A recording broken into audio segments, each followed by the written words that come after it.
Buongiorno, buongiorno, ben ritrovati con Focus TG, tanta cronaca, tanta politica, quindi state con noi fino alle 13:30, un'ora e mezza di notizie, di servizi, di collegamenti con il nostro notiziario mattutino di Rete Veneto. Partiamo da un titolo e poi approfondiremo, vediamo il titolo della Nuova di Venezia. Una bomber parla l'ex capo del RIS Garofano, la scienza oggi può dare risposte impossibili in passato, ma la vera notizia è quella di una inchiesta che sta ripartendo. Oggi avremo novità dalla Procura di Trieste. Ci sono 15 nuovi indagati, saranno fatti dei prelievi col DNA per scoprire, se mai possibile, chi era stato il sanguinario attentatore del nord-est con l'ingegnere Elvo Zornitta, che nel frattempo è stato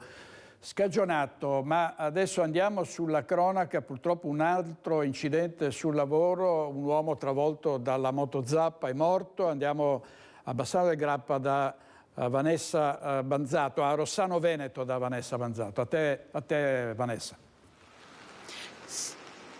Sì, buongiorno a te direttore, alle persone che ci stanno seguendo. Siamo proprio a Rossano Veneto, in via Novellette, dove ieri si è consumata l'ennesima tragedia sul lavoro. Ci troviamo proprio, chiedo a Renzo Rigone se può inquadrare l'abitazione sul retro della quale ieri nel primo pomeriggio Alessandro Campagnolo, un operaio di 47 anni, è morto. L'uomo stava lavorando proprio sui campi di proprietà, stava cominciando a prepararli per poi seminarli, quando sia stato colto da un malore, non si è capito cosa, si trovava con la sua motozappa, è stato letteralmente travolto dal mezzo e per lui non c'è stato nulla da fare. È stato un vicino, un cugino che abita proprio vicino a Campagnolo, che ha sentito il rumore a vuoto della motozappa andare a lungo e si è insospettito, è subito corso per vedere cosa stava succedendo, ha dato l'allarme, ma quando i sanitari del SUEM 118 sono giunti sul posto ormai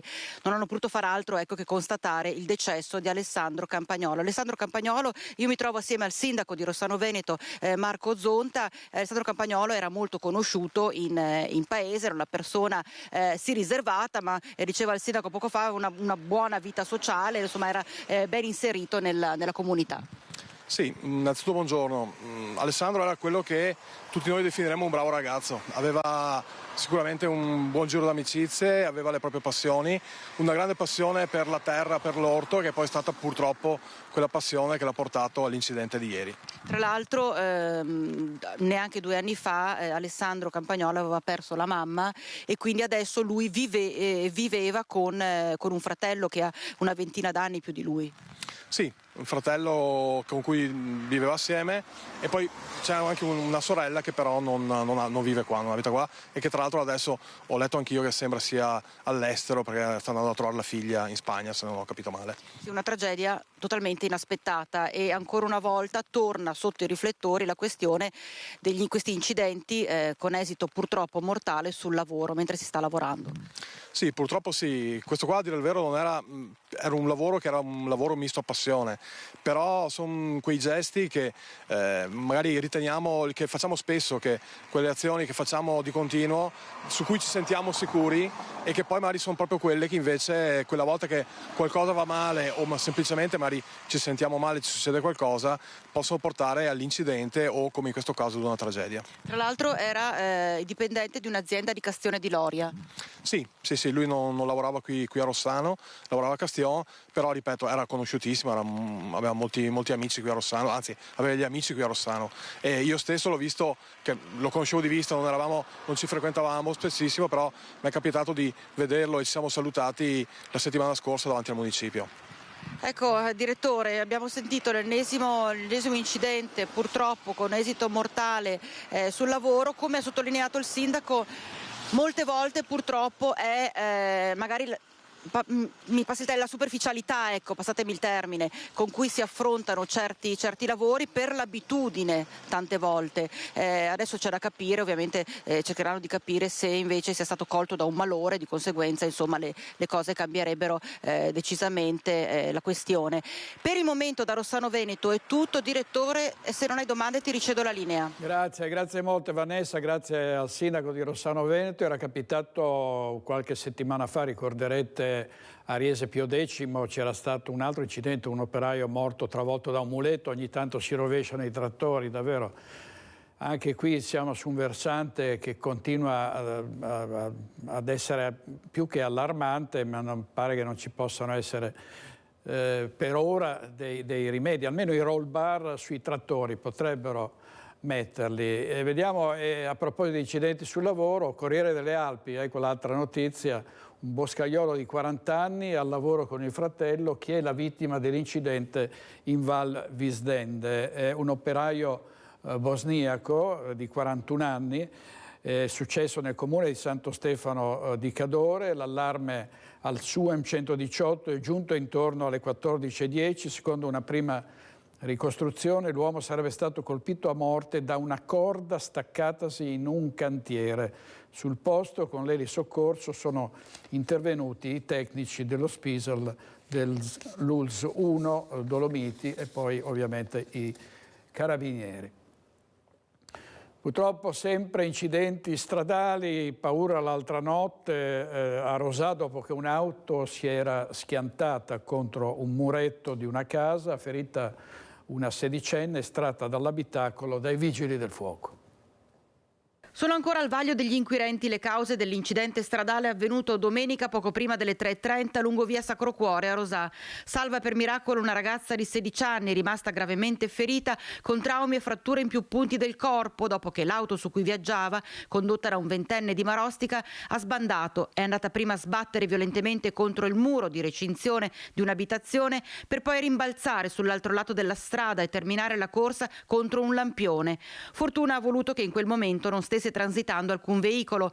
Distrutta la Mini Cooper occupata dai due. Lui stava infatti accompagnando a casa l'amica di Rosà dopo che entrambi avevano trascorso la serata con amici in un locale a Pove del Grappa.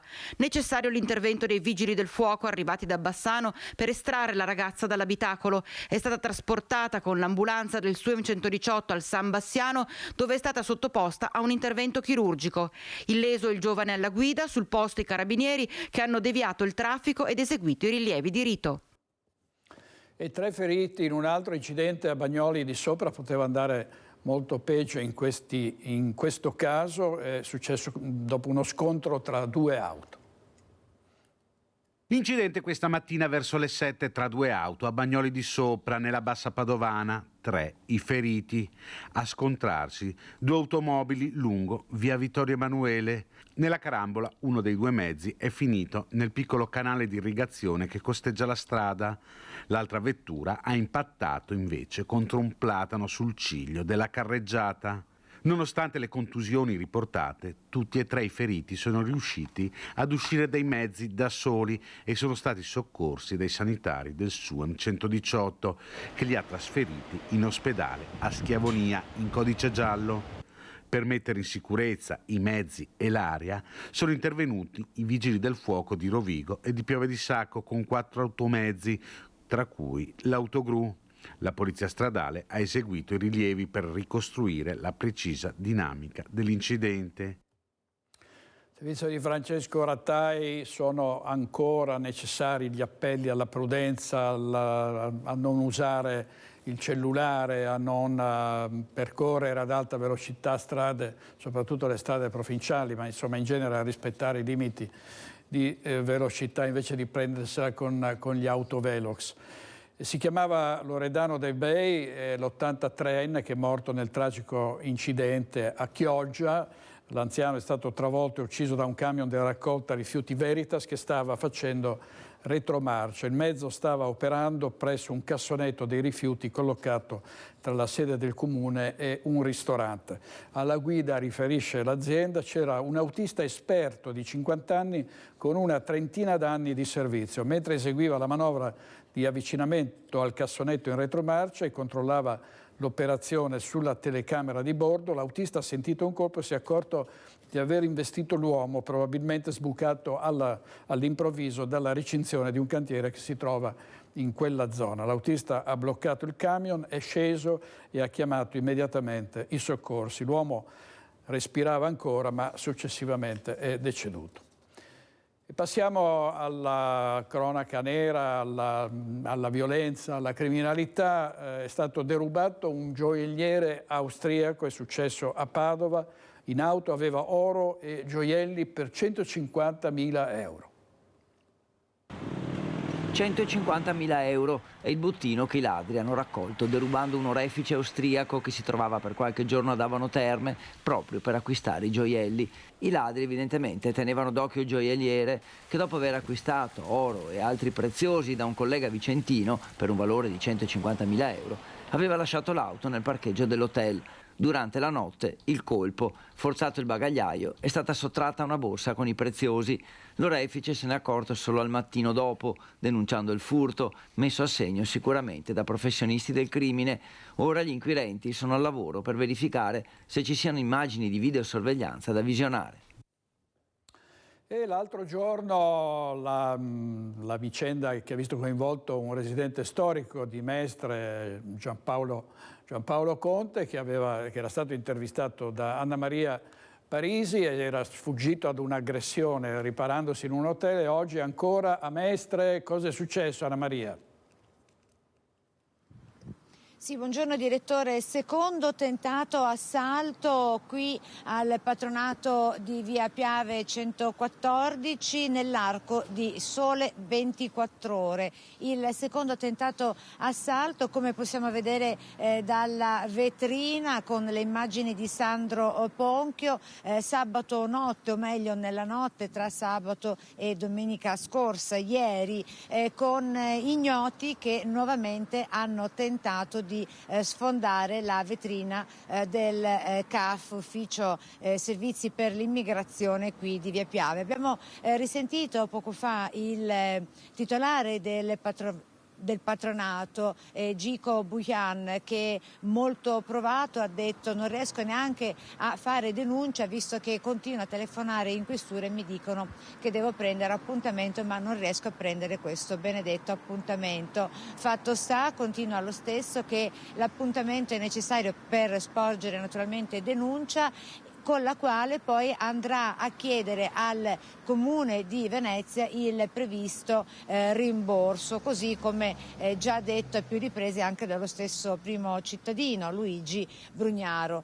Vero è che Mestre è sempre più nel mirino di sbandati e criminali, con un acuirsi degli episodi di criminalità, come abbiamo giustamente riportato in questi giorni con la cronaca nei nostri telegiornali. Oggi, direttore, lunedì, giornata decisiva per capire quale sarà la famosa data per la tanto richiesta dalla città marcia per avere maggiore sicurezza qui a Mestre. E da Via Piave è tutto, la linea torna a te, direttore. Grazie Anna Maria Parisi da Mestre. Vediamo dalla Nuova Venezia a Caorle, vandali rimuovono un chiusino dalla strada, dopo Fleximan arriva Busoman, si sprecano gli appellati. Veramente siamo anche noi, cioè nei giornali, cioè cerchiamo di evitare così degli appellativi, dei nomignoli che diventano anche piuttosto ridicoli. Vediamo l'ennesima rissa in centro invece a Treviso, questa volta in via Risorgimento, proprio fuori da un supermercato all'ora di pranzo, pugni e gomitate tra due uomini in visibile stato di alterazione, ancora visibili a terra i segni della zuffa. Erano ubriachi sicuramente, però qua non hanno fatto niente, cioè mi hanno rotto una bottiglia, per carità, però può succedere anche agli altri, però qua non è successo niente, non ci sono dinamiche, quindi hanno fatto tutto fuori. Erano ubriachi, sì, quello sì. Domenica, ora di pranzo, via Risorgimento, pieno centro di Treviso. La spesa al supermercato per prendere qualche bottiglia di alcolici, l'andamento incerto, le voci stonate, visibilmente alterati. La sensazione delle cassiere che i due si conoscano bene. Fuori dall'alimentari qualche parola di troppo ed ecco scoppiare la rissa. Pugni e gomitate che hanno fatto perdere l'equilibrio ad uno dei 2 uomini, un 43enne di origini moldave, che cadendo ha sbattuto la testa. Ancora visibile il sangue rimasto a terra. Pressoché illeso il conoscente, un 39enne romeno, medicato sul posto dai sanitari del SUEM prontamente intervenuti dopo l'allarme lanciato dai passanti. Per il 43enne invece è stato necessario il trasporto all'ospedale Cafoncello per curare le ferite, ma le sue condizioni non sono gravi. Sul posto anche i carabinieri che hanno provveduto all'identificazione dei 2 sanzionati per ubriachezza molesta. È l'ennesimo caso di violenza in centro a Treviso dopo i fatti del PAM e le risse tra giovanissimi. Militari dell'Arma a lavoro soprattutto nei giorni di maggior concentrazione di persone in città per sorvegliare il quadrante caldo tra Piazza Borsa e Via Roma. E proprio in Via Roma i carabinieri hanno arrestato in flagranza un 37enne di origine moldava trovato in possesso di documenti falsi. Dopo le procedure l'uomo è stato poi rilasciato in stato di libertà. Le città vanno messe in sicurezza, ma vanno messi in sicurezza anche i fiumi, soprattutto dopo le conseguenze dei cambiamenti climatici con il rischio di alluvioni e quanto è successo anche recentemente. I bacini di laminazione sono fondamentali, ne è stato inaugurato uno oggi a un nuovo bacino di laminazione a Trissino, quindi sopra Vicenza. Andiamo da Sharon Di Carlo in diretta.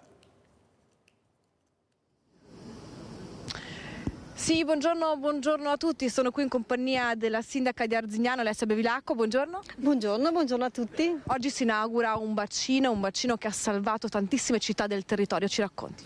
Sì, oggi appunto inauguriamo un bacino del fiume Agno e Gua, quindi una parte del bacino è stata realizzata a Trissino, una parte appunto ad Arzignano. Un'opera strategica e importantissima per la messa in sicurezza naturalmente da queste abbondanti ormai piogge e precipitazioni causate da questi cambiamenti climatici in atto. Ecco. Quindi lo abbiamo visto in funzione anche nelle settimane scorse, quando altri territori come la città di Vicenza è andata in crisi, ma sarebbe stato così per altri territori se non ci fosse stato appunto il bacino, perché le vecchie rotte del Gua non avrebbero probabilmente smaltito l'ondata appunto contenuto e poi smaltito l'ondata di piena, quindi un'opera veramente di aiuto e di sicurezza per i territori. Lo ha detto lei, l'abbiamo visto in azione settimane fa quando c'è stata quella fortissima ondata di maltempo, quindi è già stato praticamente inaugurato, abbiamo visto che funziona e ha salvato appunto il territorio. Sì, funziona e soprattutto per naturalmente evita lo straripamento dei nostri argini, ma soprattutto per i territori a sud della nostra città, perché permette appunto di smaltire le ondate di piena. È diviso in 2 sezioni, corretto? Sì, qui a Trissino c'è la cassa di monte, cosiddetto il bacino di monte, e nel nostro territorio d'Arzignano il bacino di valle. Ma perché è così importante prevenire? Lo abbiamo visto, no? Cioè è importante agire prima con delle infrastrutture come questa per cercare appunto di prevenire quel che poi succede, delle tragedie che sono successe come ricordiamo tanti anni fa. Infatti è importante, la prevenzione è importantissima in tutte le cose, anche in questo senso. Questa è un'opera che è stata appunto strategica, un'opera di visione e lungimirante, perché appunto oggi viviamo di cambiamenti climatici che ci portano veramente a soffrire spesso appunto per questo maltempo, per il maltempo, per le abbondanti piogge, e che mettono a rischio naturalmente il nostro idraulico, il nostro territorio. E non solo il territorio, abbiamo visto anni fa ci sono state anche perdite di vite umane, quindi sì, salvano, possiamo dire. E infatti direttore, oggi erano in tantissimi cittadini presenti a questa inaugurazione. Cosa vuol dire questa risposta secondo lei?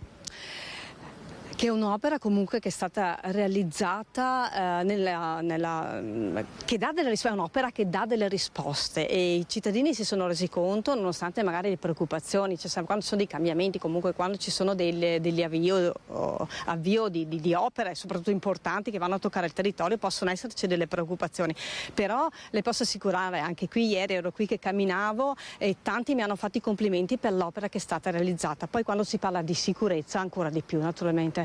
E poi è un'opera che ha anche ampliato il territorio naturale, possiamo dire qui. Sì, ieri appunto c'erano tantissime persone che percorrevano queste piste ciclo pedonali. È un'opera che è andata naturalmente a valorizzare il paesaggio, a valorizzare l'ambiente. Speriamo appunto si possa arrivare anche a una funzione anche ricreativa, perché no, turistica sicuramente, come diceva anche prima il Presidente, anche un'oasi naturale dove appunto si conservano, arriveranno anche nuove specie, una vegetazione, e naturalmente crescerà la vegetazione nuova, ma anche nuove specie di fauna. Possiamo dire 2 piccioni con una fava? Sicuramente, una riqualificazione veramente che ha tenuto conto del rispetto, della salvaguardia dell'ambiente, anzi ha dato maggior valore. Grazie alla sindaca Alessia Bevilacqua, la sindaca di Arzignano, direttore, da Tristano è tutto, vi restituiamo la linea. Grazie molte, grazie Sharon Di Carlo e alla sindaca di Arzignano. Andiamo avanti con dei titoli dal Gazzettino. Qui siamo a Falcade, stress da lavoro, il prete lascia la parrocchia, i fedeli non lo trovano a messa. E poi a Mestre, Bansky al Museo M9, l'accusa del noto curatore, 2 opere in mostra sono dei falsi, esposto a procura e carabinieri.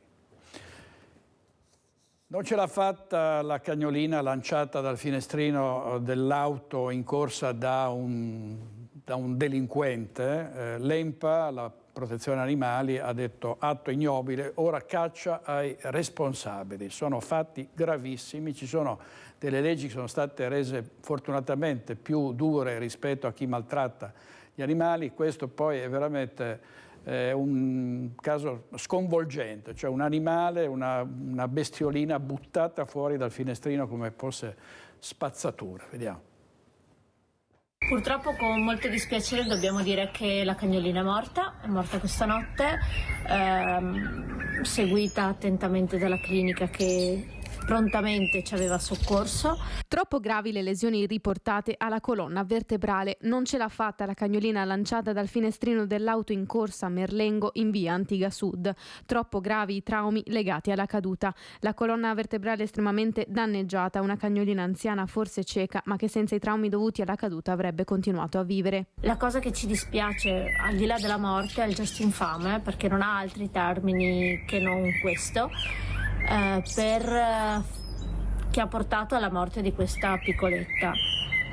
Noi abbiamo il rifugio vicino a dove è accaduto questo bruttissimo avvenimento e le persone potevano bussare alla nostra porta, potevano chiamarci, potevano venire da noi, l'avremmo accolta a braccia aperte. L'invito di ENPA a non abbandonare gli animali, ma soprattutto la ferma condanna del gesto, sono stati proprio dei volontari dell'ente protezione animali insieme a dei passanti a soccorrere la cagnolina, tirati dai mugoli strazianti dell'animale che giaceva tra i rovi vicino a una cava. Il lenzuolo rosa dove era avvolta lontano metri di distanza da dove è stata trovata. Un gran senso di tristezza, ma soprattutto di rabbia. Si parla non più di maltrattamento, ma di uccisione di animale. Spero che a breve avrà un nome, un cognome, un colpevole. Vediamo anche la prima pagina del Corriere del Veneto. Caro energia, Veneto maglia nera, in 2 anni aumenti fino al 33%. Arrivano delle bollette spaventose sia per quanto riguarda il gas che la luce. Bollette pazze, infatti, vedete, per gli utenti, ignari, poca chiarezza, anziani più colpiti dalla fine del mercato tutelato, il dover trovare un gestore, e ci sono di questi inconvenienti. Poi ancora dal Corriere del Veneto, la giovane coppia, noi fuggiti 2 anni fa dalla Russia, Treviso ci ha accolti. Lega alle provinciali, prima prova di forza, vincenti a Padova con la lista solitaria e il futuro di Zaia, il pressing di Salvini e il gelo del governatore sulla candidatura in Europa. Ne abbiamo parlato venerdì a Focus, abbiamo fatto grandi ascolti proprio perché c'è una situazione magmatica nel centro-destra, soprattutto dopo l'espulsione dalla Lega di Gian Antonio D'Arè. Andiamo ancora sulla cronaca nera. Ci sono così veramente persone che non hanno nessuno scrupolo a soldare come pusher dei minorenni, addirittura 12-13 anni. Vediamo, ci sono stati 3 arresti a Padova. 3 arresti e 3 denunce da parte della polizia di Padova nei confronti di alcuni adulti accusati di impiegare minorenni stranieri non accompagnati per spacciare droga. Setacciata la zona arginale di Cadoneghe, dove gli agenti hanno individuato un ragazzino di 16 anni intento a consegnare droga a degli acquirenti. Seguendo il sedicenne, gli agenti lo hanno visto incontrarsi con un 36enne tunisino pregiudicato, ricevere un involucro e raggiungere un altro cliente. A quel punto sono intervenuti. L'uomo, che ha rifornito il minore, ha provato a scappare ma è stato raggiunto dopo un inseguimento di un centinaio di metri. È stato trovato in possesso di altre 16 dosi di cocaina e di denaro contante, probabilmente provento di spaccio. Il giudice lo ha condannato a 10 mesi di reclusione ed espulso dall'Italia dopo essere stato portato al centro per il rimpatrio di Gradisca di Sonzo, in provincia di Gorizia.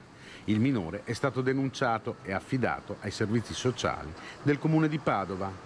Un'altra operazione simile al Parco Milkovic a Padova ha visto coinvolto un ragazzino tunisino di 17 anni che stava cedendo una dose di droga ad un italiano 32enne in auto e ha poi consegnato il denaro ad un connazionale. Il minore e il cliente sono stati fermati, mentre il terzo uomo è riuscito a fuggire. Centinaia di persone a Maserà, nel Padovano, hanno manifestato contro il progettato polo logistico. Andiamo subito in diretta da Federico Fusetti.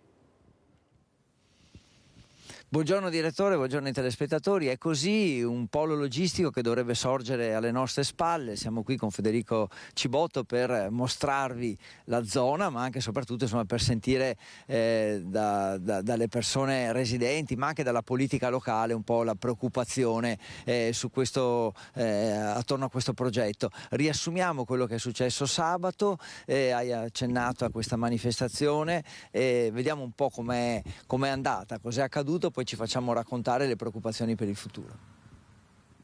Anche i cittadini che spesso vengono tenuti all'oscuro dalle stesse amministrazioni comunali, che si nascondono dietro presunti vantaggi per lo sviluppo e il benessere del territorio e della popolazione. Quasi 500 persone in corteo lungo le strade della zona industriale di Maserà con un unico obiettivo: fermare l'annunciata realizzazione di un polo logistico in quest'area che occuperà oltre 100.000 metri quadrati, pari a 15 campi da calcio e che attualmente è coltivata a grano. Secondo i comitati ambientalisti che hanno messo in scena la protesta, la conseguenza sarà un traffico generato da almeno 160 camion al giorno e che provocherà smog e inquinamento, colpendo direttamente 70 famiglie che vivono nella zona, oltre agli effetti collaterali negativi per tutto il territorio.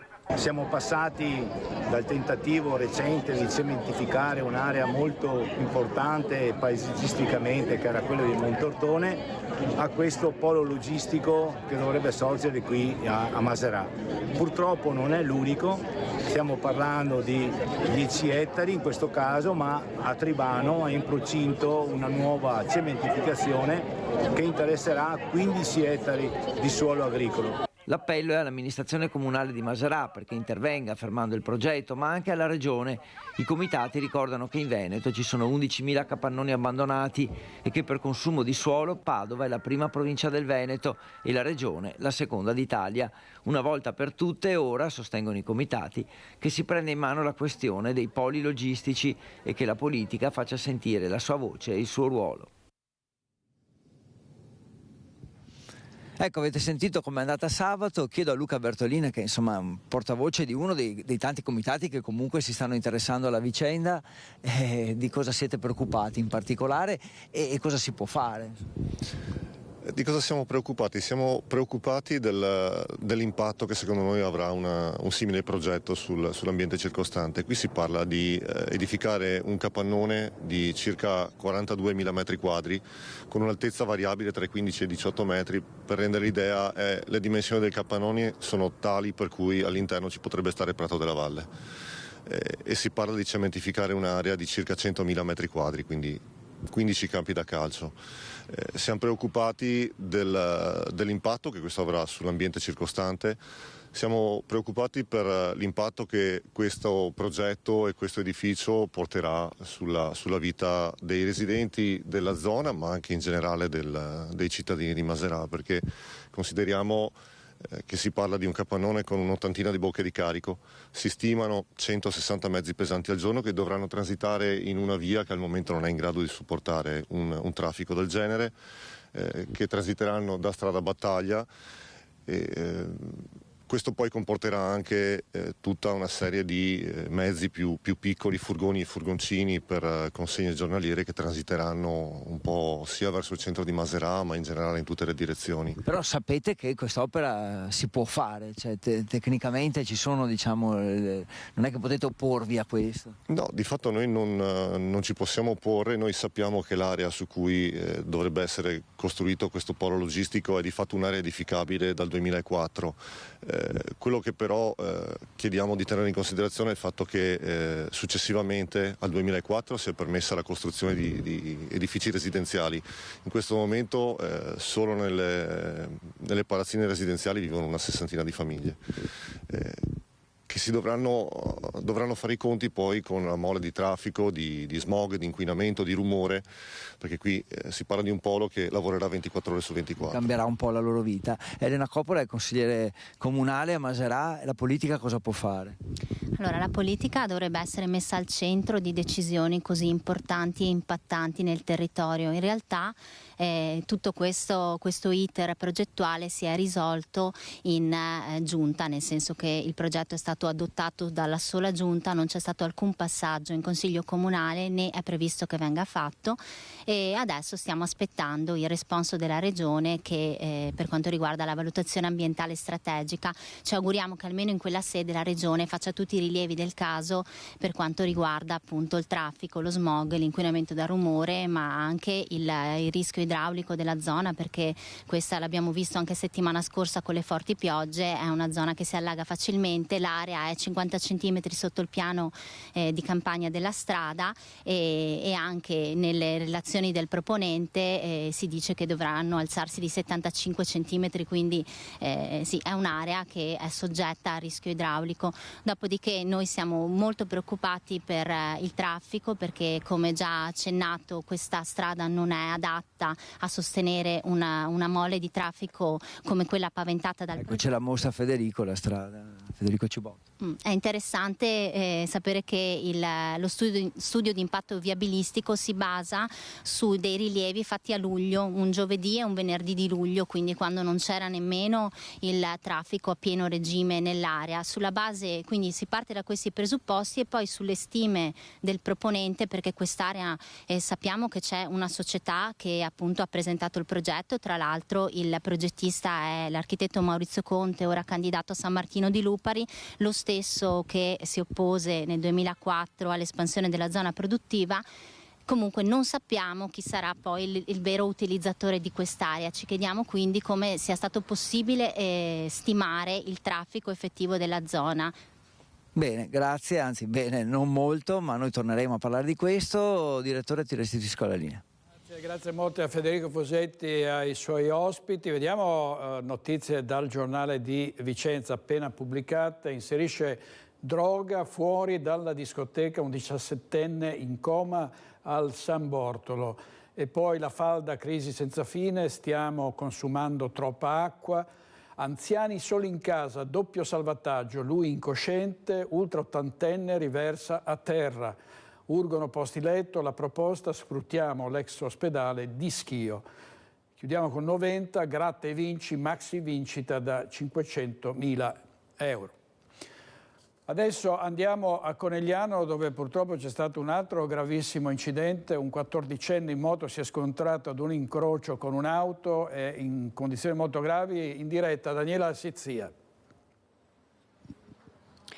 Buongiorno direttore, buongiorno ai telespettatori. Sì, come hai detto tu, un impatto violentissimo fra una moto da cross, in sella c'era un ragazzino di 14 anni ed un'auto che proveniva da quella strada. Probabilmente alla base di questo gravissimo incidente c'è la mancata precedenza di uno dei due veicoli. Un impatto violento, come dicevo, il ragazzo è stato sbalzato ad una decina di metri, le sue condizioni sono apparse subito gravissime, è stato portato in ospedale a Treviso dove è stato ricoverato in rianimazione, le sue condizioni sono stabili, questa notte almeno per il momento sono stabili, un leggero miglioramento dicono, ma insomma bisogna dirlo con cautela. Una strada, ci dicevano i residenti, dove non c'è tantissimo traffico, però ci raccontano, è pericolosa perché qui molte volte i veicoli, le macchine, le moto, insomma, corrono e quindi dice a volte ci sono di questi impatti, di questi scontri. Un cittadino ha sentito tutto, ha sentito questo boato immenso, è sceso subito in strada per soccorrere il ragazzino che era rimasto ovviamente a terra e dice non sono nemmeno riuscito più a dormire la notte perché vedere queste scene insomma dice fa male soprattutto quando si tratta poi di ragazzini giovani. Sono con il sindaco di Conegliano, il sindaco Fabio Chiesti. Intanto buongiorno sindaco. Buongiorno ai telespettatori, è veramente un fatto che tocca tutta la comunità, tra l'altro questa è una strada veramente con poco traffico, una strada chiusa sull'altro lato, veramente sembrerebbe una mancata precedenza, però adesso i carabinieri che hanno fatto il sopralluogo stanno effettivamente vagliando tutte le ipotesi, aspettiamo di sapere cosa è successo, ma in questo momento siamo molto vicini, soprattutto alla famiglia del ragazzo, ci dicono, come diceva lei, che ci sono segnali di leggero miglioramento, però incrociamo le dita perché queste ore sono sempre ore fondamentali dopo un incidente di questo tipo. Ecco sindaco, si può insomma in qualche maniera aumentare un po' più la segnaletica, renderla forse un po' più visibile? Sì, stiamo verificando, adesso con gli uffici faremo questo, vedremo un po' di migliorare la segnaletica, ma ripeto è una strada veramente con poca percorrenza. Il problema sembra appunto questa mancanza di precedenza, però in questo momento qua anche fare ipotesi mi sembra un po' azzardato. L'unica cosa importante è ricordare che bisogna fare molto anche per la prevenzione di questi incidenti tramite l'educazione stradale. Si diceva anche prima di quanto sono negativi i dati di questa provincia.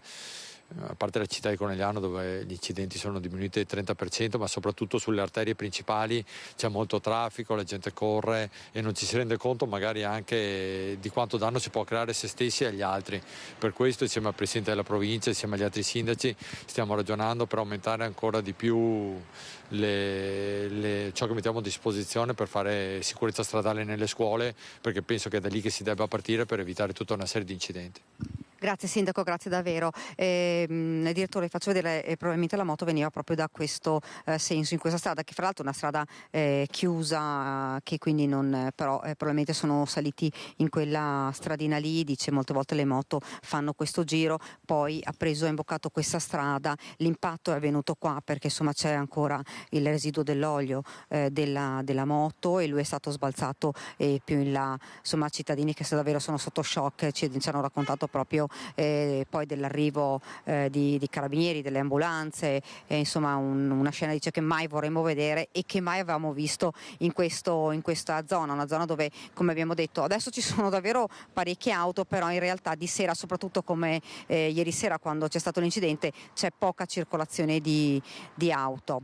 Direttore, qua da Conegliano è tutto, io ti restituisco la linea. Grazie molto a Daniela Sizia e al nostro operatore. Chi era l'operatore? Simone Merlo da Conegliano. Adesso andiamo a Trieste perché ci sono novità per quanto riguarda la riapertura delle indagini su una bomber, il sanguinario dinamitardo che ha compiuto tantissimi attentati nel Veneto e anche in Friuli Venezia Giulia. Non è stato mai individuato, era stato scagionato anni fa l'ingegnere Elvo Zornita, che era stato per mesi, per anni considerato il principale sospettato. Vediamo quali sono le novità con 15 persone che saranno sottoposte a rilievi e al prelievo del DNA. Adesso il confronto verrà fatto nei confronti di queste altre persone la cui verifica era stata solo prospettata e ovviamente questa è un'attività che determina un allungamento dei termini per il quale oggi quindi è stato rinviato il procedimento appunto al 14 di ottobre. Quante persone sono? Dalla lista che abbiamo visto intorno a una ventina di persone. Con la ventina di nuovi nomi che si aggiungono agli 11 indagati, sono in tutto 31 le persone coinvolte nell'inchiesta su una bomber riaperta dalla Procura di Trieste nel novembre del 2022. Lo hanno appreso questa mattina gli avvocati difensori di alcuni degli indagati nel corso della breve udienza convocata dal giudice per le indagini preliminari Luigi Dainotti e rinviata al prossimo 14 ottobre. I 20 nomi non sono in realtà nuovi, in quanto figurano in un allegato agli atti dell'inchiesta, ma non risultano indagati. L'allargamento della platea di indagati era già previsto fin dall'inizio dell'indagine. Questi nominativi sono già contenuti nel fascicolo del pubblico ministero, non si capisce perché non fossero però già stati inseriti nella lista degli indagati. Fatto sta che così non è stato, pertanto a questo punto si allarga la platea e è necessario più tempo per espletare le operazioni. A questo gruppo di persone verrà chiesto di sottoporsi volontariamente al prelievo del DNA. In caso di diniego il GIP potrà valutare se disporre il prelievo coatto. La maggioranza degli 11 indagati ha già accettato di fornire il DNA, che sarà analizzato e messo a confronto con i reperti trovati sui luoghi degli attentati del Bombarolo del Nord-Est dal generale Gianpietro Lago, comandante dei RIS di Parma, e dall'antropologa molecolare forense Elena Pilli dell'Università di Firenze. C'è effettivamente una difficoltà di comunicazione tra i periti del giudice e i periti di parte. Cioè, tant'è vero che noi apprendiamo poi così, in questo caso addirittura dalla stampa, che sarebbe stata allargata la platea. Tra gli 11 indagati nell'inchiesta riaperta c'è anche Elvo Zornitta, l'ingegnere di Azzano X, che fu accusato di essere una bomber, poi scagionato nel 2009, poiché la prova regina che lo doveva inchiodare, un lamierino, risultò manomessa. Lascia immaginare a tutti come può vivere uno che ha passato quello che ha passato quest'uomo. Cioè, sono 20 anni che dentro il tritacarne ne ha passate di cotte e di crude immeritatamente, perché io sono ultra convinto che lui sia assolutamente estraneo, ha pagato un conto veramente eccessivo. Provate a immaginare adesso, a distanza di 20 anni, che rientra dentro nel tritacarne.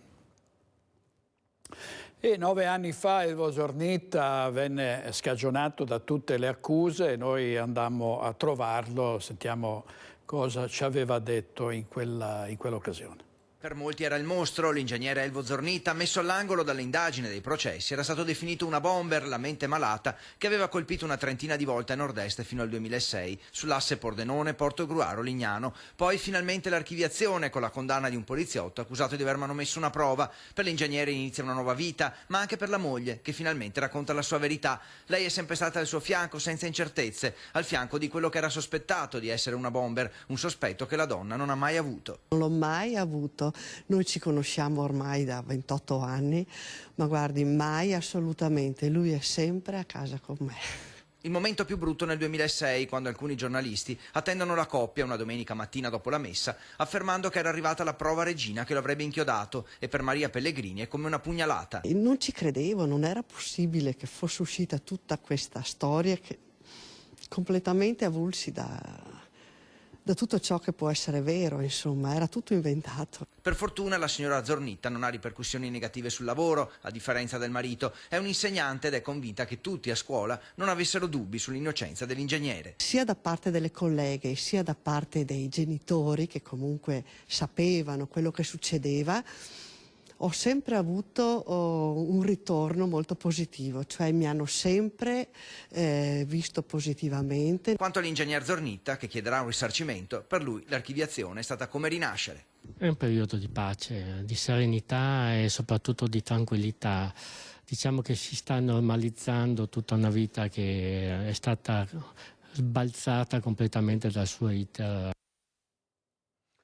E questo 9 anni fa l'ingegnere Zornitta in una intervista esclusiva ad Antena 3 con Federico Fusetti.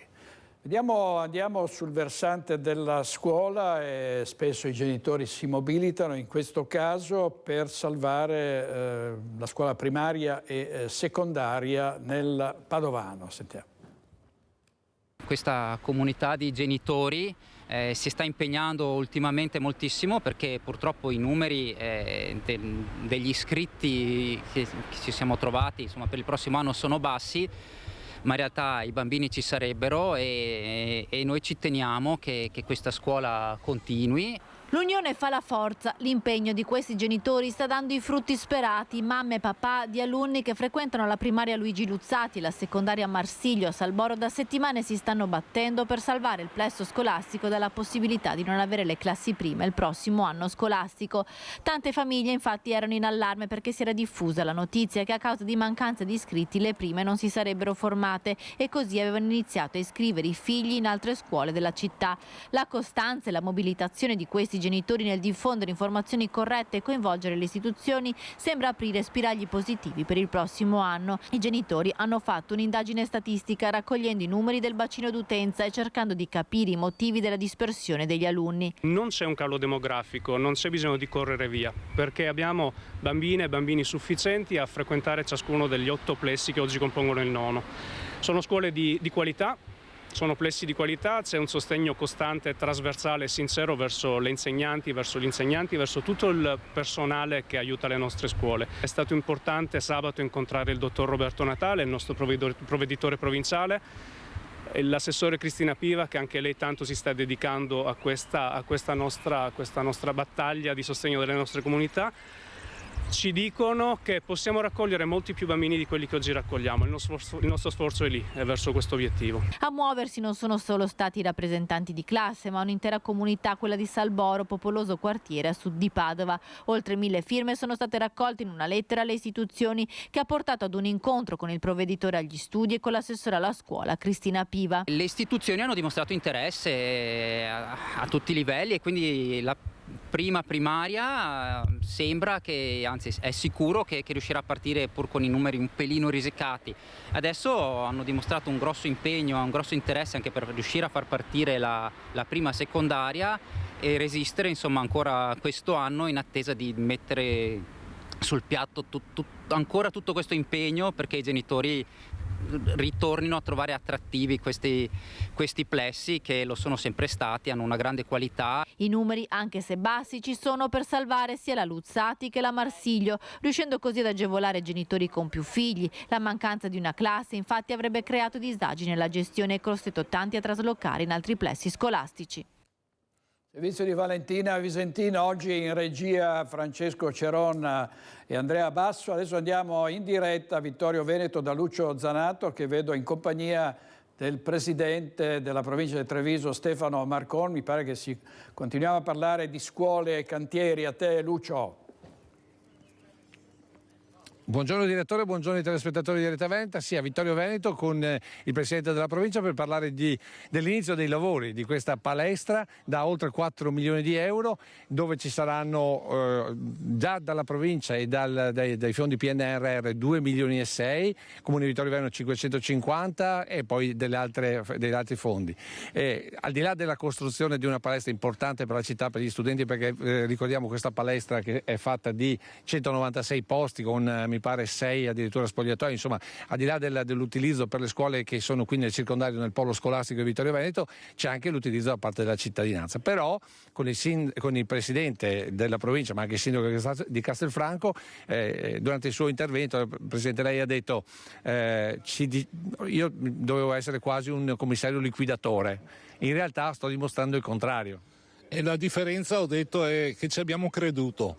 Ha creduto la parte politica, quella tecnica e amministrativa, e ci consente oggi di essere qui a questa ulteriore posa di prima pietra piuttosto che taglio di nastri, che sta dando una risposta molto ma molto qualificata al sistema scolastico della provincia di Treviso. Siamo la provincia in Italia che ha intercettato più fondi e li sta calando a terra uno dopo l'altro senza perdere alcuna opportunità. Non è semplice, però vogliamo crederci, vogliamo continuare a crederci, e questi 4.123.475 euro di oggi non sono che un tassello all'interno di oltre 100 milioni appunto intercettati dalla provincia. Ecco, però è un esempio di come questo ente che Del Rio voleva eliminare in realtà sia fondamentale per la comunità della Marca, ma in genere per tutto il Veneto, nel senso delle altre province, nel genere di tutta Italia, nel senso delle altre province e delle altre regioni. E ce lo riconoscono un po' tutti, a tutti i livelli, fatto salvo che poi nessuno ci mette le mani, almeno sinora. Esatto, ma allora a che punto siamo con il ritorno delle province espresse direttamente dai cittadini? A livello governativo mi sembra di aver colto l'idea che se ne riparlerà dopo le elezioni europee, assodato, ripeto, da parte di tutte le forze politiche che la Del Rio è stata un errore e lo si evince un po' da ciò che hanno patito soprattutto per esempio per le strade, no? Ci sono stati anni in cui io ho tagliato l'erba solo una volta perché non avevo le disponibilità per poterlo fare. Oggi invece abbiamo cominciato ad investire in modo importante qui nelle scuole, ma non dispero di riuscire a farlo nel futuro anche sulla viabilità stradale. Ecco, devo dire, direttore, che qui era presente anche l'eurodeputato Tony Darè. Inevitabile la domanda di politica alla parte politica di Stefano Marcon. Come vedete questo terremoto che si sta profilando, anzi che si è profilato all'interno della Lega Trevigiana e Veneta, e soprattutto come vedete la situazione di Vittorio Veneto, anche in virtù, come ha detto lei, di quelli che saranno inevitabili situazioni che si verranno a creare dopo le elezioni europee? Intanto per quel che concerne le elezioni europee aspettiamo a vedere che cosa succederà. Qui in Vittorio Veneto c'è stato e c'è in atto un po' di fibrillazione, la chiamiamo così, no? Devo dire molto democristiana, la fibrillazione è molto democristiana. Molto democristiana, non lo so.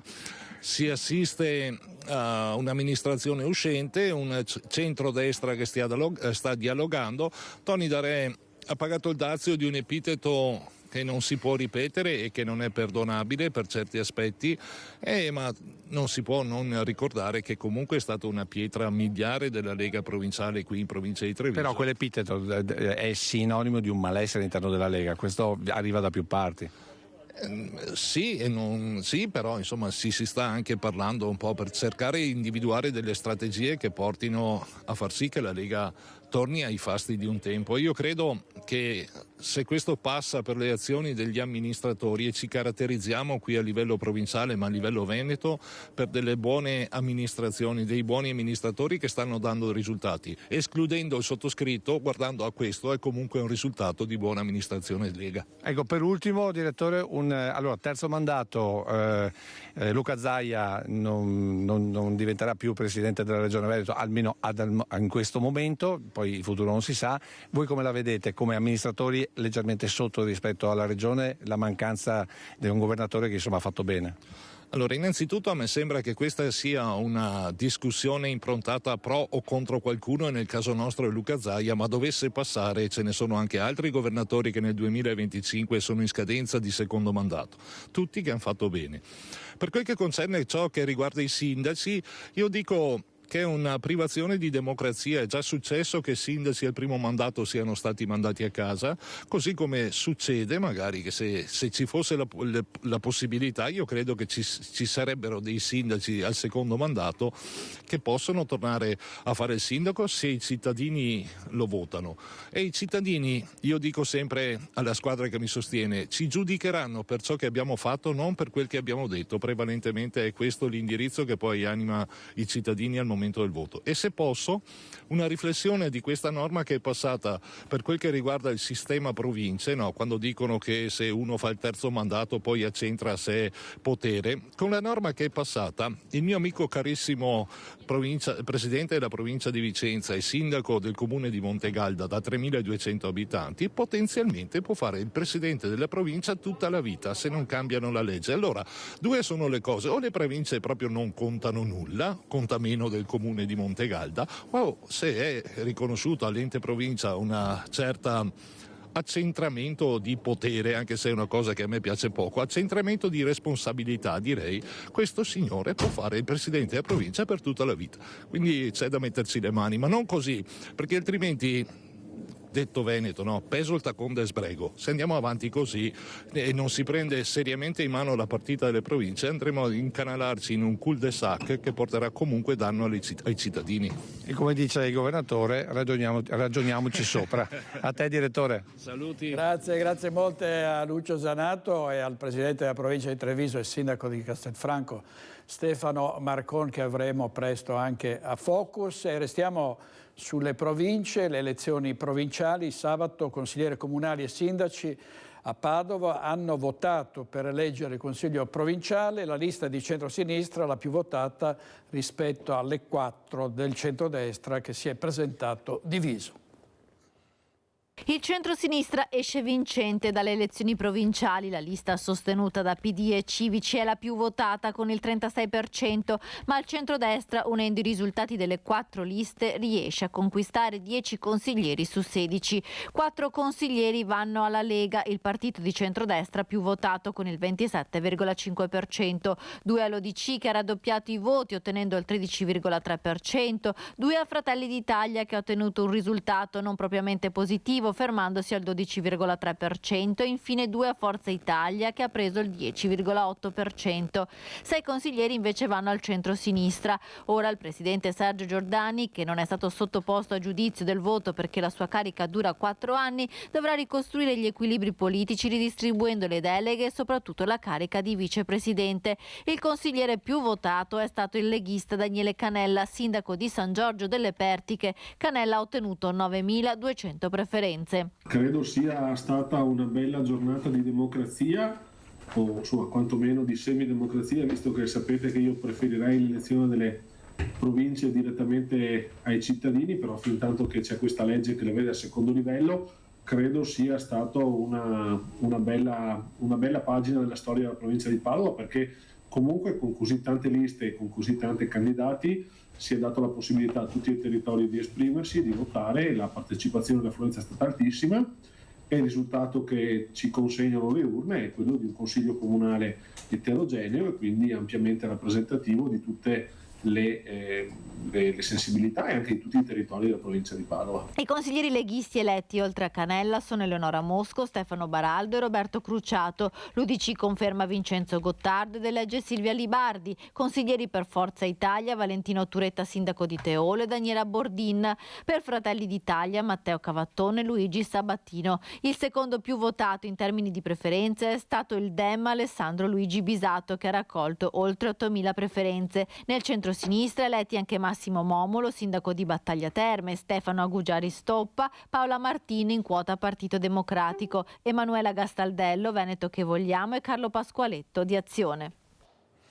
Servizio di Valentina Visentini, avete sentito poco fa Lucio Zanato rievocare i democristiani e c'è il ritorno della democrazia cristiana. Si sta valutando questa formazione di centro che il laboratorio della politica ha in animo di ritrovare e andiamo a Bassano del Grappa, dove della democrazia cristiana in questo esperimento, questo asse tra Lega, Forza Italia e Democrazia Cristiana c'è Luigi D'Agro che l'altra sera era qui a Focus. Noi abbiamo detto che facevamo una lista addirittura senza prefigurare un candidato sindaco, proprio perché nella società sfrangiata che esisteva volevamo in qualche modo vedere che cosa potevamo fare di più rispetto ai 5 anni che sono stati non certamente brillanti della coalizione che è uscita. Siamo stati un collante, un ragionamento che virtualmente non si è chiuso, ma che potrebbe aggregare altre forze. Diciamo che lei sa perfettamente che gli ultimi 100 metri alla vetta sono quelli più difficili, in altri termini le scariche di sassi possono arrivare da un momento all'altro, ma ho la sensazione netta che questo laboratorio possa diventare effettivamente una ragione nuova per aggregare situazioni più omogenee rispetto anche alla solidarietà piuttosto muscolosa che c'è sia a destra che a sinistra. E questo Luigi D'Agro a Focus con una reazione tra l'altro stizzita da parte di Fratelli d'Italia che è stata esclusa da questa nuova formazione. Andiamo in pubblicità 2 minuti e poi torniamo con voi qui a Focus TG.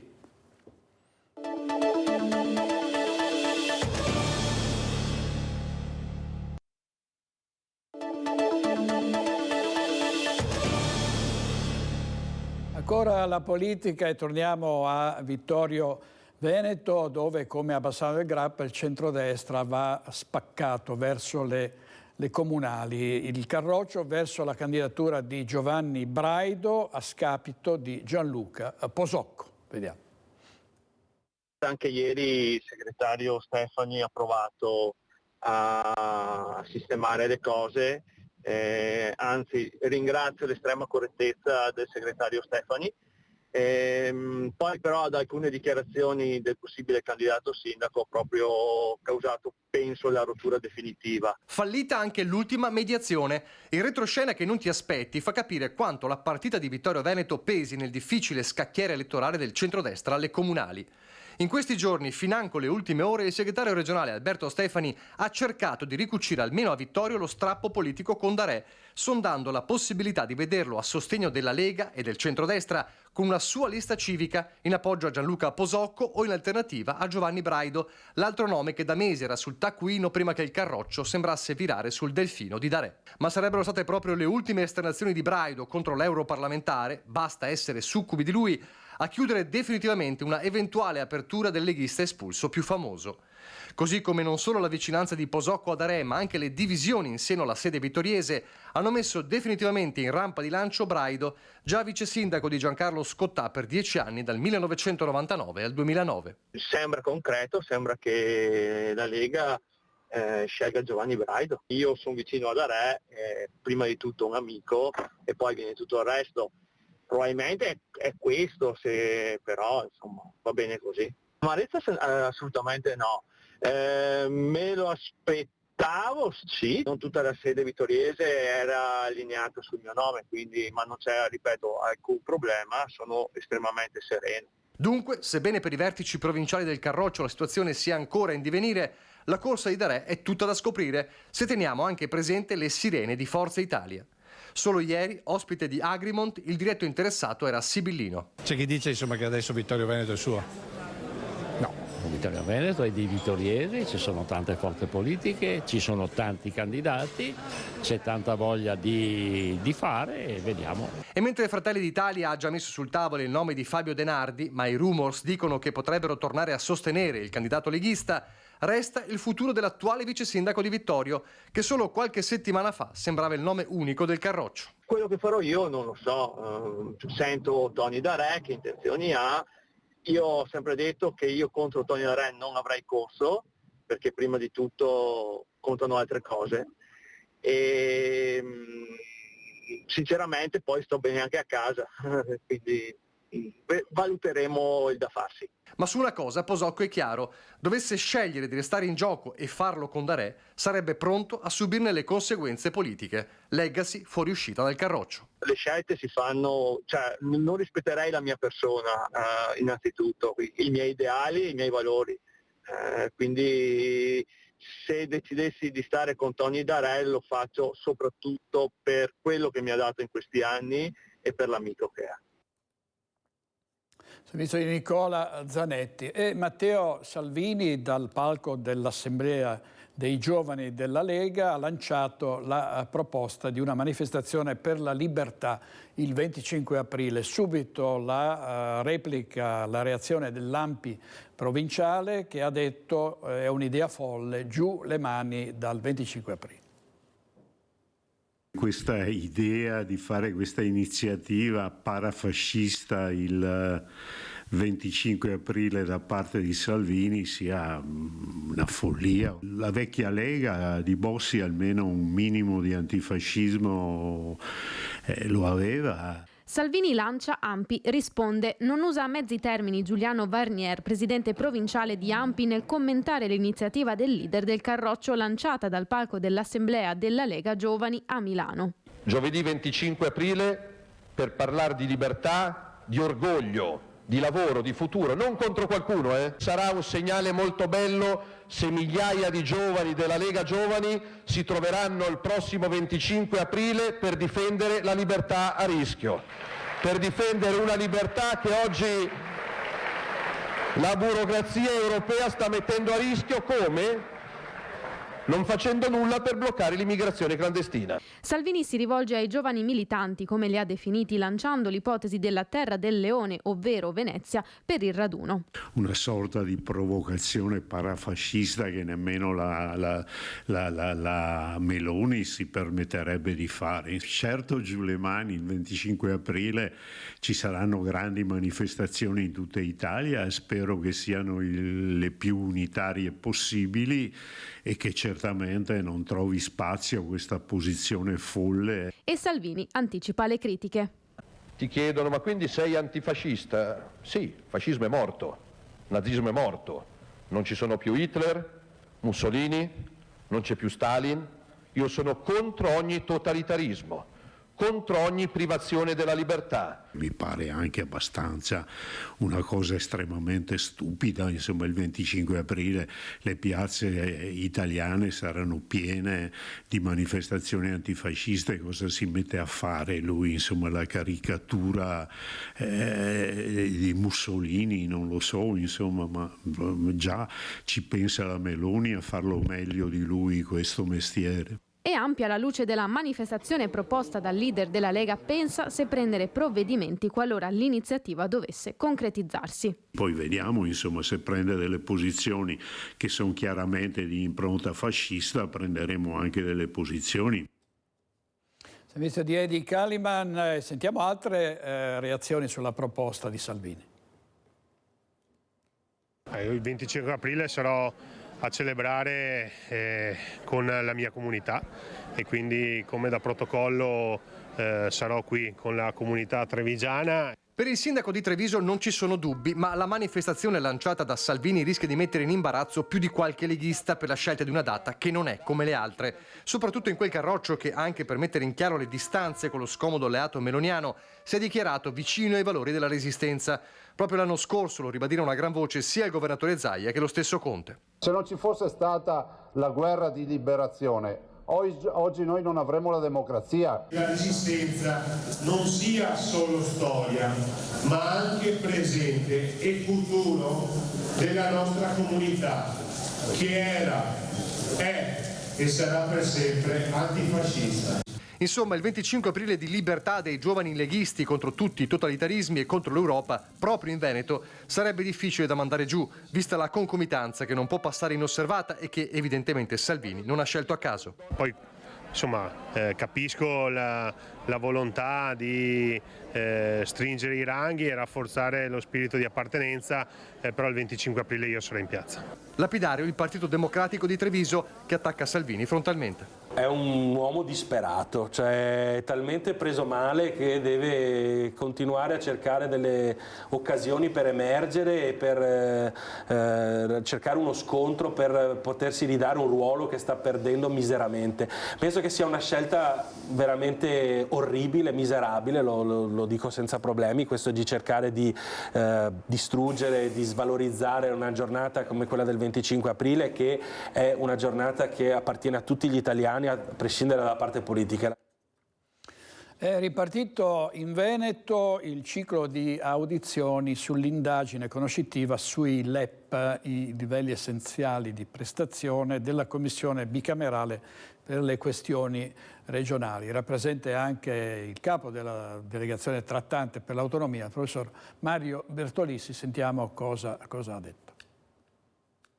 Se noi andiamo fuori dal nord-est, tutto si impapocchia perché dobbiamo discutere con persone che usano le stesse parole, ma quelle parole non hanno il medesimo significato. Autonomia nel DNA del nord-est, è laconico il professor Mario Bertolissi e sembrano dargli ragione le immagini del corteo che a Napoli ha contestato la riforma definita Spacca Italia. Ma il costituzionalista che fa parte della commissione presieduta da Sabino Cassese, capace tra l'estate e l'ottobre 2023 di accelerare sull'autonomia tanto da consentire l'arrivo del DDL Calderoli in Senato per la prima approvazione, guarda proprio al percorso che ora affronta un nodo cruciale, quello politico. Se è vero che per anni e anni e anni, perché questa disposizione è entrata in vigore nel 2001, non si è fatto nulla e nel giro di qualche mese, compresa l'estate, si è fatto, oserei dire, tutto quello che serve, allora il problema si risolve soltanto da un punto di vista pratico. Si vuol fare o non si vuole fare? Il lavoro di cui sono stato testimone e protagonista, continua Bertolissi, non può essere gettato al vento. Questa benedetta commissione ha lavorato, ha prodotto rapidamente quello che era stato richiesto dalla legge finanziaria per il 2023, ha rispettato millimetricamente i termini, ora le carte le ha in mano la Commissione sui fabbisogni standard e anche la cabina di regia che è formata, diciamo così, dal personale politico, specie dai ministri. Legge quadro in Senato con il rischio, vista la mobilitazione nazionale, di arenarsi. Lì siamo sempre sul dialogo sui massimi sistemi, quindi discorso sul sesso degli angeli, se siano tutti maschi, se ci siano anche femmine, via di questo passo. Basta volere, aver voglia di lavorare, si fa. È l'amarezza comprensibile di un grande giurista come Mario Bertolissi, che per l'autonomia si sta spendendo più di tantissimi altri. Intanto vediamo a Vicenza l'ex sindaco Francesco Rucco ha ufficializzato il suo passaggio in Fratelli d'Italia, che considerandolo, ha detto, un ritorno a casa. Un ritorno a casa, l'ingresso nel partito della Premier Giorgia Meloni. Con queste parole l'ex sindaco di Vicenza Francesco Rucco ha ufficializzato il passaggio a Fratelli d'Italia dopo i 10 anni di esperienza da civico e un passato da ex Alleanza Nazionale. Un passo importante perché ci porta a fare un percorso nuovo dopo 10 anni di lista civica Idea Vicenza, che come abbiamo sempre spiegato è una lista che non rinnega la nostra provenienza dal passato, che era Alleanza Nazionale e poi Popolo della Libertà, ma è un progetto sulla città di Vicenza che ha visto la vittoria del 2018 e purtroppo la sconfitta del 2023.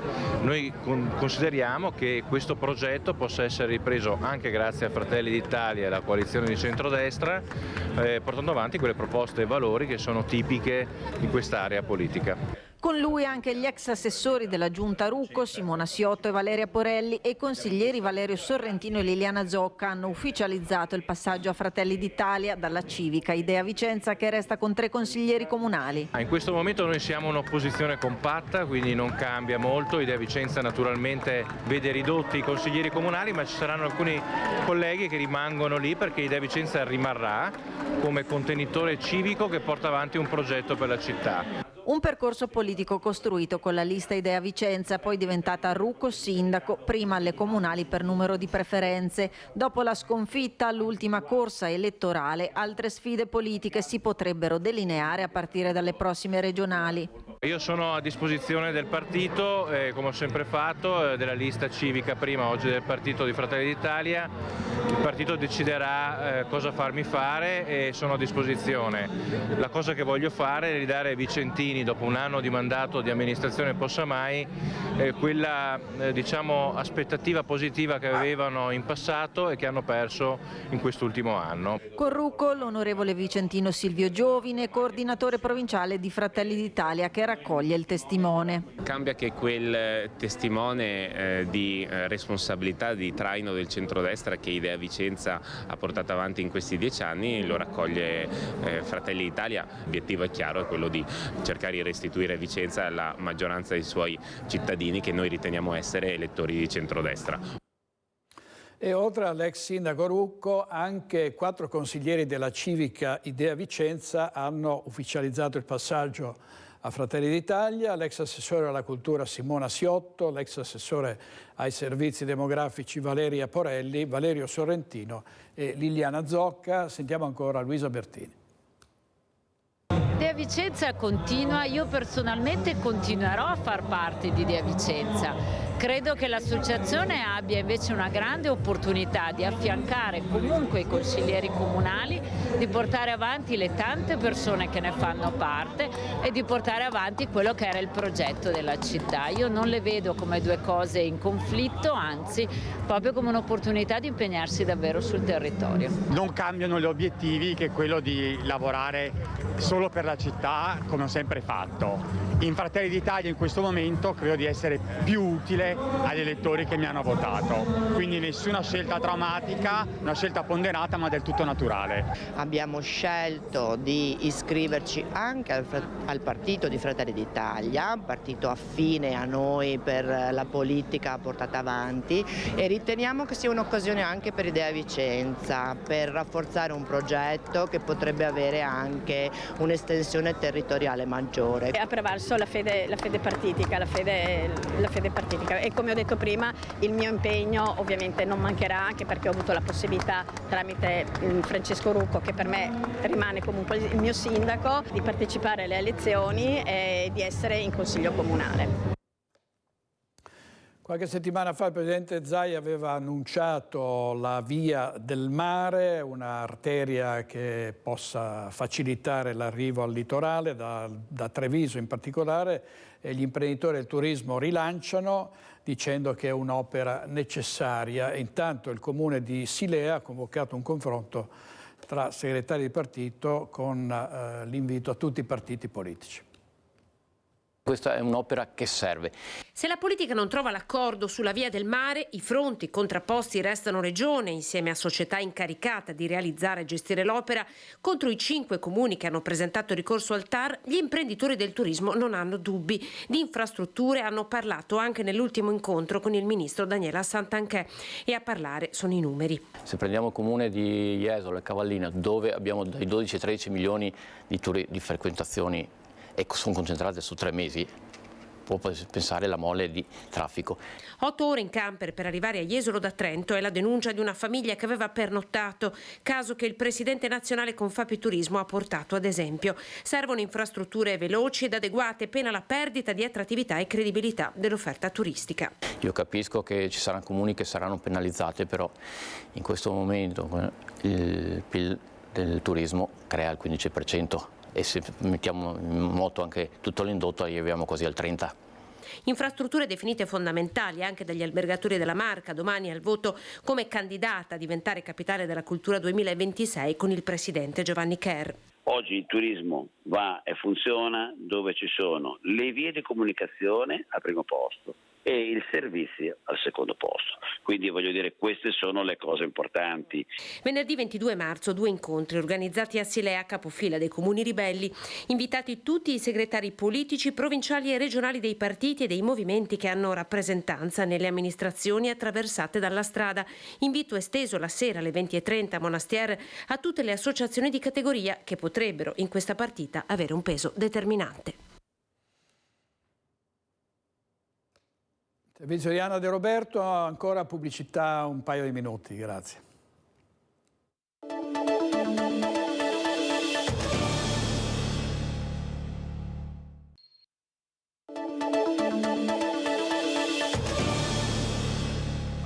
In diretta con Focus TG, la raccolta del celebre asparago bianco di Bassano preannuncia un'ottima annata nonostante le piogge delle ultime settimane.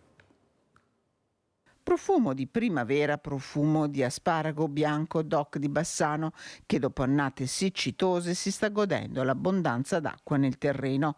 Bene per la pianta, un po' meno per i produttori, che hanno dovuto affrontare alcuni ritardi nella lavorazione. Ci sono certe aziende che hanno già coperto e hanno iniziato già a raccogliere, però ce ne sono tante altre che ahimè stanno aspettando questi giorni che il terreno si asciughi per fare le bollature e quindi cominciare la stagione. Un asparago che proprio per l'abbondante presenza di acqua nei terreni si annuncia di ottima qualità. Le indicazioni sono molto buone, anche perché l'asparago, ricordiamo, è composto per il 94% da acqua, quindi avendo la disponibilità idrica la pianta non è in stress in questo momento e quindi sta dando il meglio. Il prodotto è veramente già eccelso già dai primi giorni di raccolta, quindi abbiamo un prodotto veramente eccezionale quest'anno.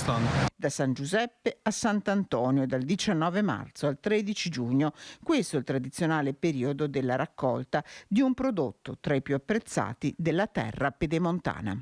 Per la prossima settimana si comincerà a avere un po' di produzione un po' più abbondante, anche se già in questi primi giorni chi ha cominciato a raccogliere ha già cominciato a raccogliere un buon quantitativo. C'è stato un secondo incontro a Bassano del Grappa in sala Chilesotti per parlare delle ipotesi di un nuovo teatro cittadino. Ipotesi nuovo teatro a Bassano, atto secondo, anzi no, stesso atto, ma platea diversa.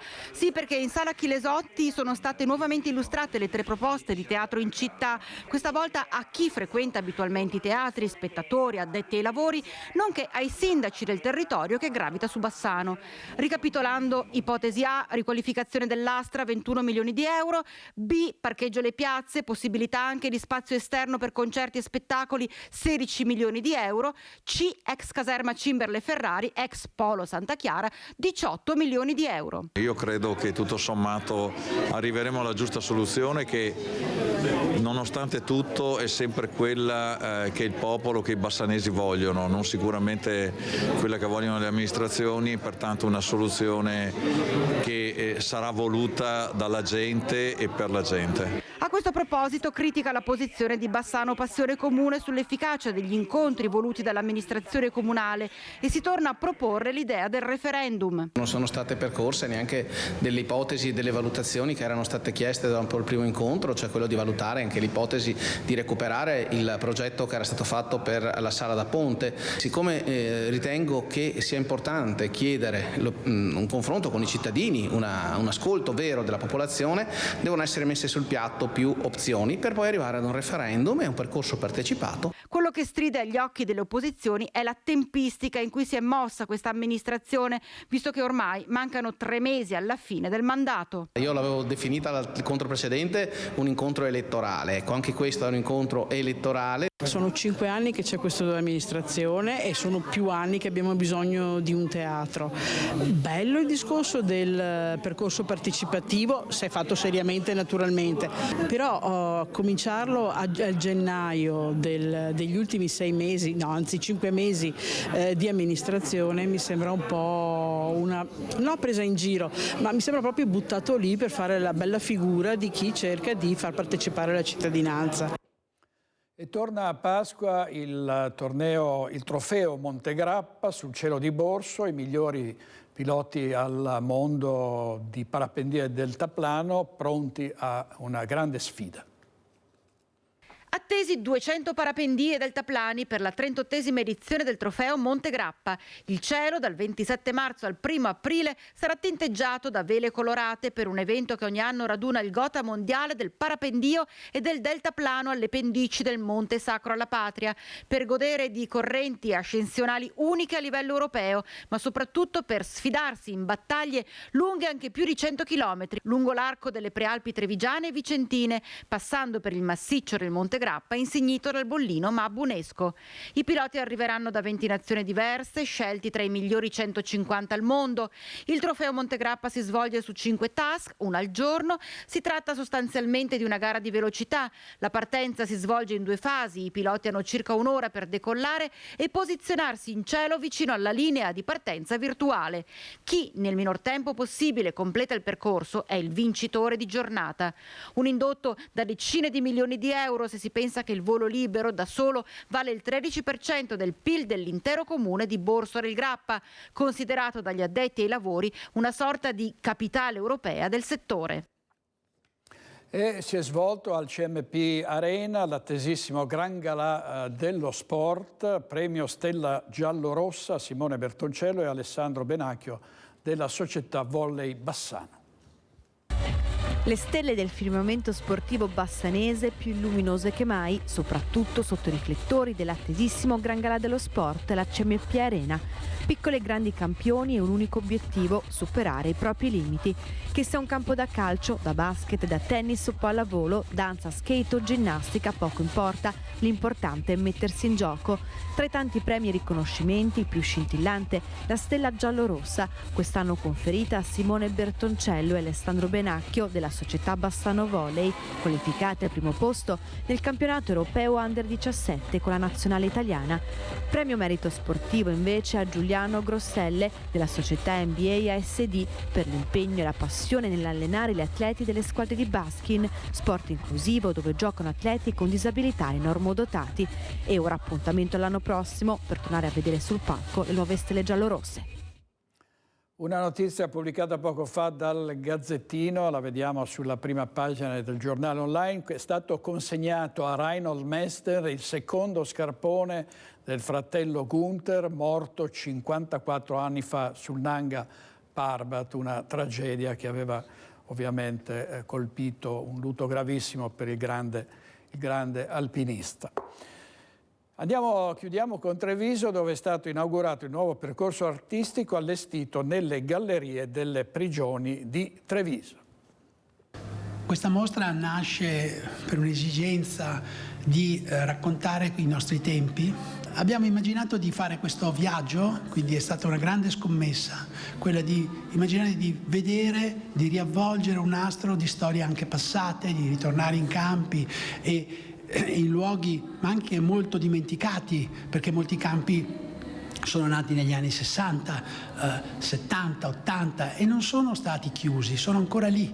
L'arte dai campi per rifugiati nel mondo, talenti per comunicare luoghi, persone, ma soprattutto sentimenti da questi non luoghi. Le persone che fuggono dal loro paese per motivi più disperati, dalle guerre, le persecuzioni religiose, sono 100 più o meno milioni l'anno.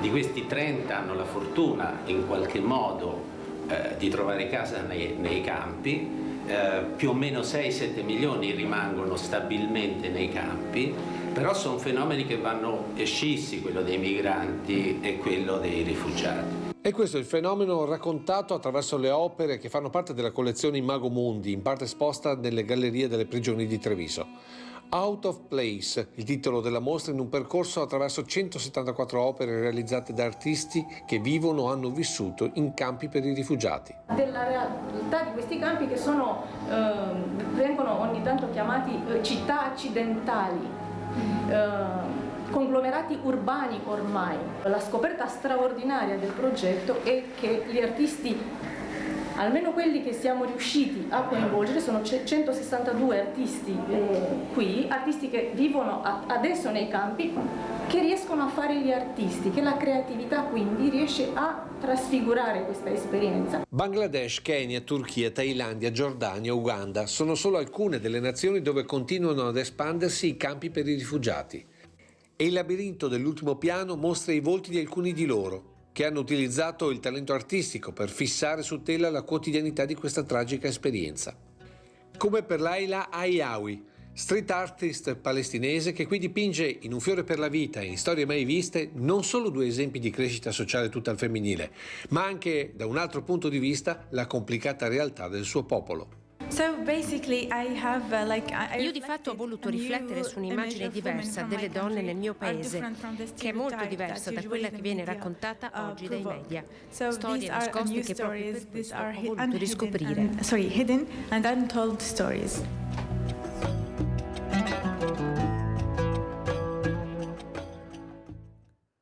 Servizio di Lucio Zanato ed è tutto per oggi, grazie alla nostra regia con Francesco Cerona e Andrea Basso. Ci vediamo stasera alle 21:15 con Focus, non perdetevi l'appuntamento, come al solito avremo un vivacissimo dibattito. Buona giornata.